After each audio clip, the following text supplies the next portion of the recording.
আসসালামু আলাইকুম। শিক্ষা জাতির মেরুদণ্ড।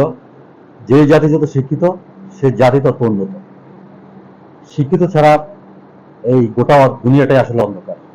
তেমনি আমরা এই একটা প্রতিষ্ঠানে এসেছি, যেই প্রতিষ্ঠানটি প্রতিষ্ঠা লগ্ন থেকে এই পর্যন্ত অত্যন্ত সুনামের সাথে পরিচালিত হচ্ছে। এটা হচ্ছে কচুয়া থানা সংলগ্ন কচুয়া পাইলট স্কুলের একটু পূর্ব পাশে দারুল মাআরিফ তাহফিজুল কোরআন মাদ্রাসা। এই মাদ্রাসার শিক্ষক মন্ডলী অত্যন্ত সুনামের সাথে পরিচালিত করছে মাদ্রাসা, এবং ছাত্র যারা আছে তাদের পরিচালনা এবং শিক্ষাদান অত্যন্ত সুন্দর এবং আমাদের চোখে পড়েছে। যা অত্র এলাকায় অত্যন্ত সুনাম ছড়িয়ে পড়েছে, সেই সুনাম অর্জন থাকুক চিরকাল, সেটা আমরা দোয়া করি।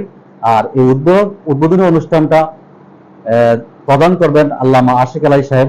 আমরা একটু মাদ্রাসার পুরো অংশটা একটু ঘুরে দেখাচ্ছি, সঙ্গে থাকুন।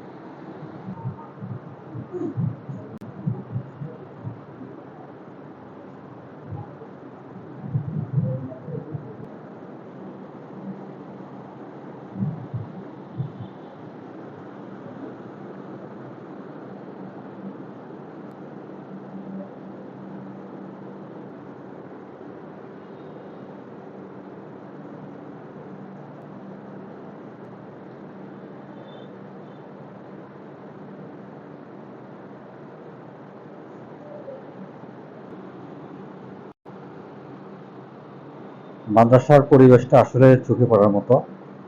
ভগবান আল্লাহ পাক যাতে মাদ্রাসাটা কবুল করে নেয়। আমরা একটু অফিস কক্ষ ঘুরাচ্ছি। এটা হচ্ছে আপনার রুম, যে রুমটাতে আপনার আহ, এটা হচ্ছে ছাত্রদের লকার, মানে এখানে আপনাদের ছাত্ররা জিনিসপত্র রাখতে পারে যার যার ইচ্ছা অনুযায়ী। তালা চাবি দেওয়া আছে।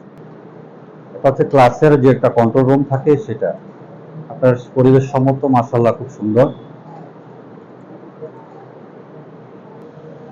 এখানে তাদের বাথরুম দেখেন আপনি, খুবই পরিষ্কার পরিচ্ছন্নতা। আসলে মানসম্মত ভাবে যে পরিচালিত হচ্ছে, এই কারণে আমরা যেসব মাদ্রাসাগুলো প্রতিষ্ঠানগুলো সুন্দর এবং পড়ালেখার মান ভালো, সেই মাদ্রাসাগুলো আমরা তুলে ধরি। এটা হচ্ছে গোসলখানা।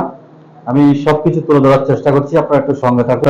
আমরা নিচের পাশে যে অংশগুলো তুলে ধরছি দেখেন, এত সুন্দর পরিষ্কার আর পরিচ্ছন্ন। আর মাদ্রাসার যে কারুকাজগুলো করেছে আপনারা দেখেন, আরবিতে লেখা, অত্যন্ত সুন্দর। মানে মাদ্রাসার অত্র এলাকার যে মাদ্রাসাগুলো আছে তার চেয়ে আমার কাছে মাদ্রাসাটি অত্যন্ত ভালো লেগেছে। এবং মানে যে পরিচালনা কমিটি আছে, সেই পরিচালনা সহ সকলেই এই মাদ্রাসার প্রতি একটা দৃষ্টি আছে। তার কারণ হচ্ছে মাদ্রাসার শিক্ষা প্রতিষ্ঠান এবং শিক্ষার মান অত্যন্ত ভালো। এটা হচ্ছে গেট। গেটে সবসময় একজন লোক থাকে এখানে বসে। যাই হোক, আবার দেখা হবে আপনাদের সাথে নতুন কোনো ব্লগে। সে পর্যন্ত ভালো থাকবেন। আপনাদের সহযোগিতা এবং অত্র এলাকার মানুষের সহযোগিতা নিয়ে এই মাদ্রাসা প্রতিষ্ঠানটি এগিয়ে যাক, আমরা সেই প্রত্যাশা রেখে আবারও বিদায় নিচ্ছি। সেই পর্যন্ত ভালো থাকবেন। আসসালামু আলাইকুম ওয়া রাহমাতুল্লাহি।